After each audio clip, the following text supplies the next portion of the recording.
About 2 years ago, a pair of economists were sitting at a cafe in Belgium when they were sipping a glass of wine when they had an insight. This is how the best insights always happen. They realized that some of the world's cultures that had practiced polygamy until very recent times, and in some cases still do, Muslims and Mormons, also prohibited wine drinking.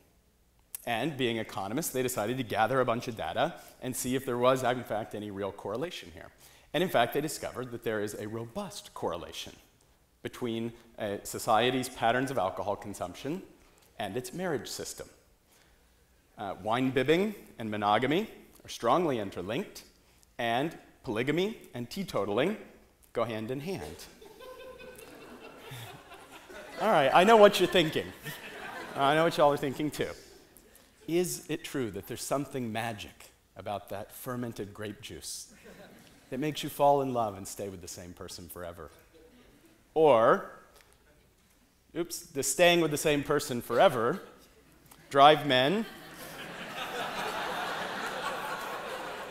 to dig trenches, plant vines, harvest the grapes, crush them, put the runoff in barrels, wait a year, and then drink it? Well, the paper was published in the American Association of Wine Economists, and the answer is neither. In fact, it's a spurious correlation. There is no causal relationship between marriage systems and alcohol consumption. And in fact, this strong correlation, which does exist, but isn't a causal relationship, is related to a deeper set of cultural practices, a deeper cluster that explains it. Let me give you a parallel example. There's a very strong correlation between the density of Indian casinos and Brahms restaurants. And for that matter, Kevin Durant jerseys and football coaches named Stoops. None of these cause each other. They're related to a deeper cluster of cultural practices called Oklahomanism, of which I am a great partisan. And if we ever wised up here in Oklahoma and decided to take over the rest of the world and civilize it, you would see Brahms restaurants and Riverwinds all over the globe. And that's what happened with wine and monogamy. They go back, in fact, to one crucial moment where they were put together by the Romans, in fact. The Romans didn't invent monogamy, and they didn't invent wine. Like everything else, they stole them both and made them their own and took them with them wherever their great imperialist machine went. And this deep correlation between monogamy and wine is, in fact, explainable by the fact that they both derive from the great influence of Roman civilization. So it's really amazing. But I want you to think about another aspect of this story that I'm telling, and that's the assumption that underlies it that polygamy is actually normal. And in fact, this is the case. Now, when I say polygamy, I mean polygyny, which means that one man has simultaneous, plural, legitimate wives. There is such a thing called polyandry, where a woman has multiple husbands. It has existed, but it's vanishingly rare. It hardly ever happens. And it depends a little bit on exactly how you measure whether a society is polygamous or monogamous. And these things matter, but not in the context of this talk. So if you look at the standard social surveys that try and get a representative sample of the world's different cultures, anywhere from 73 to 93% of the world's societies have been polygamous, which is really extraordinary. You can also just think of the familiar examples, for instance, from the Christian Old Testament or Jewish Bible. Jacob had 5 wives, Esau had 4, David had 18, Solomon had 700. That wasn't enough, so he had 300 concubines. This isn't actually that rare for his day and age, an advanced agricultural civilization.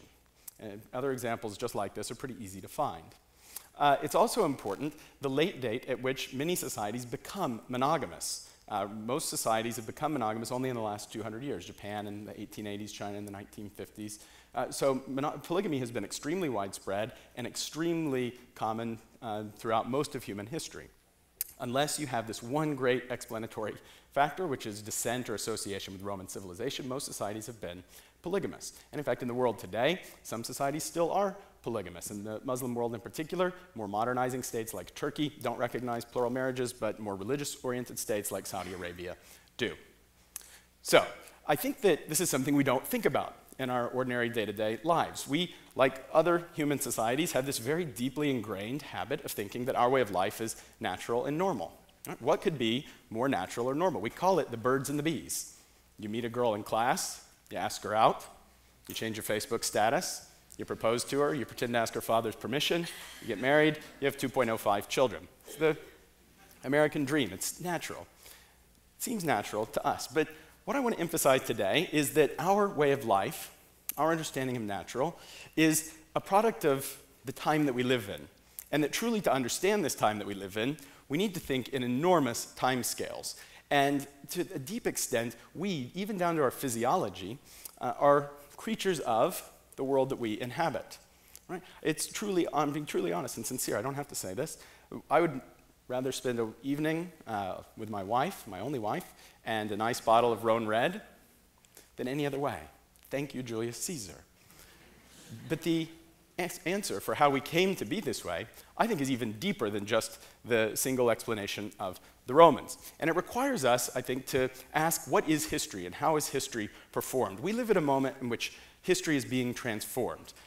We live at a very exciting time intellectually because of things like epigenetics, because of genetics, because of neuroscience, because of endocrinology. We will come to understand the basis of human behavior better than any generation before us. Over the next 10, 20 years, the discoveries will be exciting. And it's starting to affect the way that historians think and the way that historians do their work. Now, when you think of a historian, you think of somebody like Theodor Mommsen, the greatest of all the Roman historians, who looks exactly like a Roman historian should look.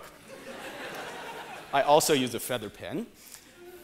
And what is it that historians do? Well, they know languages and they study documents. They have deep domain knowledge of a time and place, of a particular civilization or society. That model of history and what history is goes back to the 19th century. The 19th century is when our intellectual landscape in many ways was formed. The 19th century is when geological time was discovered, when it was realized that the Earth was billions and not 6,000 years old. It was when evolution was discovered, when people could offer a scientific account of human origins and explain humanity's kinship with the natural world. These were revolutionary. And in that swirl of discovery, certain patterns took shape that deeply influenced the way we do business even today. A certain division of labor emerged in the 19th century in which natural scientists, like biologists and zoologists, would study animal life down to the evolution of Homo sapiens, in which anthropologists would study principally foraging or hunter-gatherer cultures that were pre-literate, and historians would study written civilization. They would study documents. And think about how deeply ingrained this is in the way historians still do business. Look at any major academic history department and go look at who their earliest person is, who the earliest specialist is. Here at OU, it's our own wonderful Dan Snell, who works on the ancient Near East. It's almost always somebody who works on the ancient Near East. Why? Because that's when they invented writing. We still talk in terms of prehistory as the time before there are actually documents to use. Well, I'm here to tell you there's no such thing as prehistory.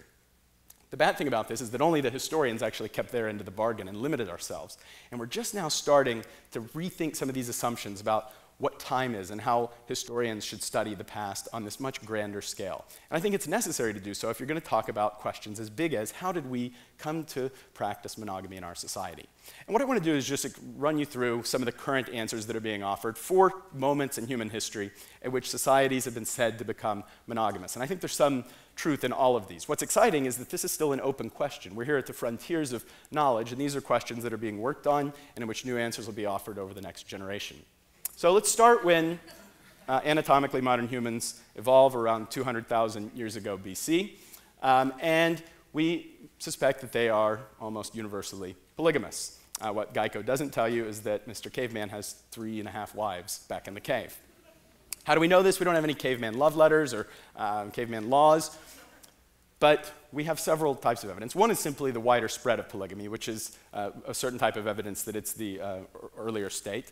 There's also sexual dimorphism. The difference in body size between males and females is a very strong predictor of the incidence of polygamy in a society, and the male to female body size ratio among humans is such that it's within the band that suggests at least mild polygamy. So when humans evolved, they're of course hunter-gatherers, they're foragers, and they are mildly polygamous. And this is true for almost all of our species' history, because for the first 190,000 years, we rely on foraging, hunting and gathering as our basis of subsistence. But around, say 11,000 years ago, 10,000 years ago, some very clever cavemen realize that you don't have to go run around and hunt your prey. These guys are fast anyway. You can actually just plant it, and you can raise cows, you can domesticate animals, and make agriculture your subsistence basis. Along with the Industrial Revolution, the Neolithic Revolution, the discovery of agriculture is one of the two greatest revolutions in the way that humans have subsisted.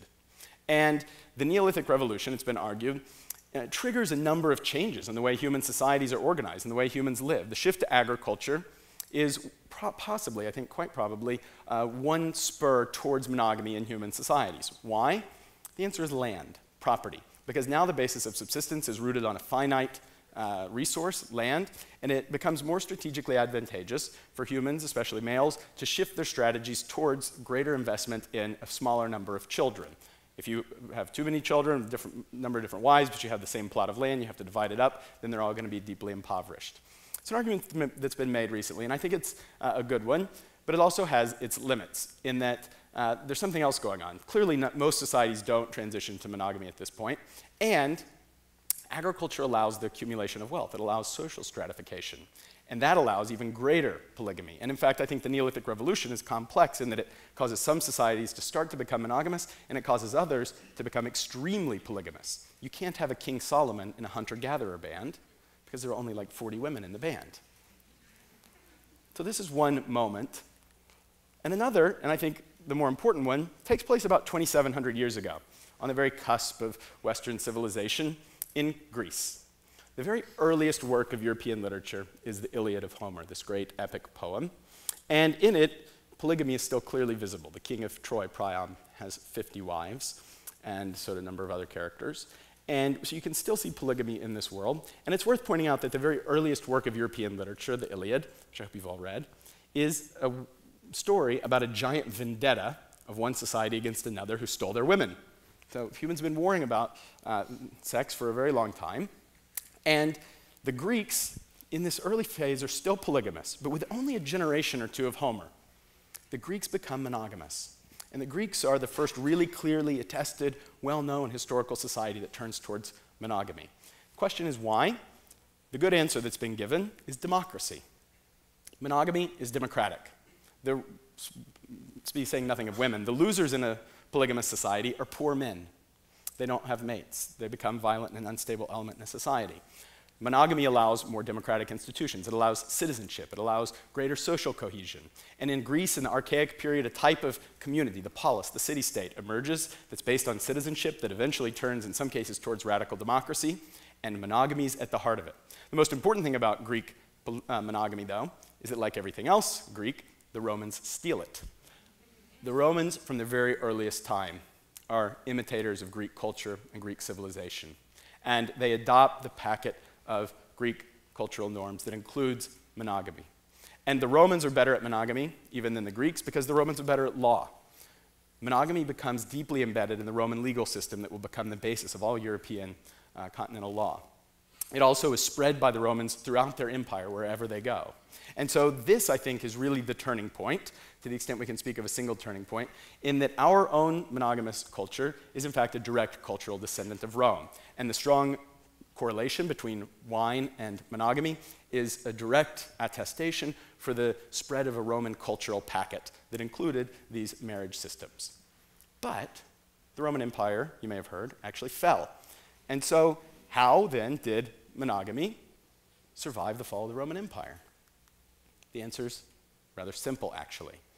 In an eastern province of the Roman Empire, a new religion is born around the turn of the millennium, Christianity, that will grow up in the Roman Empire, that within just a generation will become a predominantly Gentile religion that will spread throughout the cities of the eastern and western Mediterranean, will take deep hold in Rome itself, and in many ways will imitate the culture of the Roman Empire. And one of the most important ways that it does so is by adopting very strictly rules of monogamy. And so under Greco-Roman influence, Christianity becomes deeply monogamous. What else does Christianity adopt from the Romans? Wine. And so this is also why there is this deep correlation between wine and monogamy, is because Christianity not only adopts monogamy, but it adopts certain cultural norms that include wine consumption that are part of the classical Mediterranean. Wine is central to the most important Christian ritual, the Eucharist, and so Christians have taken wine everywhere the church has gone that grapes will grow. And finally now, of course, here to Oklahoma with our wine industry. In a very real sense, monogamy is carried by the Christians further than Rome could have ever dreamed. Christianity goes further than Rome ever could have with her legions. And so I think this is part of the answer. But we can't give a complete answer without taking into account this second, utterly transformative revolution in the way that human beings have subsisted, and that's the Industrial Revolution. Some people have argued, and there's a case to be made here, that in fact practices of concubinage in the European aristocracies, that practices of prostitution in European cities down until the 19th century effectively let polygyny flourish in everything but name. You can argue that either way. The Industrial Revolution, the shift from an agricultural to an industrial society, the shift from a purely rural to a much more urban society, has completely revolutionized our way of life. Obviously, it unleashes technological expansion that has continued unabated. It allows economic growth, even on a per capita basis, as populations have exploded over the last 2 centuries. The Industrial Revolution does something else that's tremendously important. It changes the way we live our private lives. It changes the way our families exist. The Industrial Revolution spurs what's called the Fertility Transition. Before the Industrial Revolution, before about 1900 in fact, almost all human societies are high mortality, high fertility. That means everybody's dying, so everybody has to be having babies. It's the basis of society. It's organically organized around reproduction. Women marry early. Everybody marries. They have lots of kids. This isn't that long ago. A lot of us in this room probably have a great-great-great-aunt Bertha who had 16 kids or something. But in the fertility transition, as death rates fall, birth rates fall. And they're so low now that we're having 2.05 kids each in America, which is in fact below replacement levels. So why does fertility fall? Well, there's a lot of very good debate over it. There are different reasons. But we can say in abbreviated form that fertility falls because people want it to fall. They do everything they can to suppress their fertility to a certain level. Why would they do that? Well, one of the reasons, at least, is because it is advantageous to have a smaller number of kids, to invest more in them, because in our world, human capital matters. And so monogamy is reinforced by this fertility transition towards smaller families. It's also reinforced by the way that we've corralled infectious disease. Down until the early 20th century, by far the leading cause of death everywhere was infectious disease. And there's a very strong correlation between polygamy and infectious disease. And since we have longer life expectancies, we have more stable investment strategies in our private lives, it pays to be monogamous, to have a smaller number of children, and to invest in a huge amount of human capital in them. And something else happens in the modern world that requires our attention too. Europe expands and colonizes the rest of the globe. And in fact, the greatest wave of transitions to monogamy have occurred in the last 200 years under the influence of European colonization. As European populations spread out and as colonial societies imitate their imperialist governors, monogamy spreads to the rest of the world over the 19th and 20th centuries. 2012 is a very interesting time in the history of the species to be alive. And I argue that we can understand much about our way of life by considering the long, the deep past of our species. And so next time you're sipping on a glass of wine or sitting in a wedding waiting for it to be over, think about the clever humans who invented agriculture. Think about the Roman armies marching across Europe. Think about the Christian missionaries on the open road carrying their sexual rules and their Eucharist with them wherever they went. And think about the transition to a great world full of machines. Think how long the human story truly is. Thanks for your attention.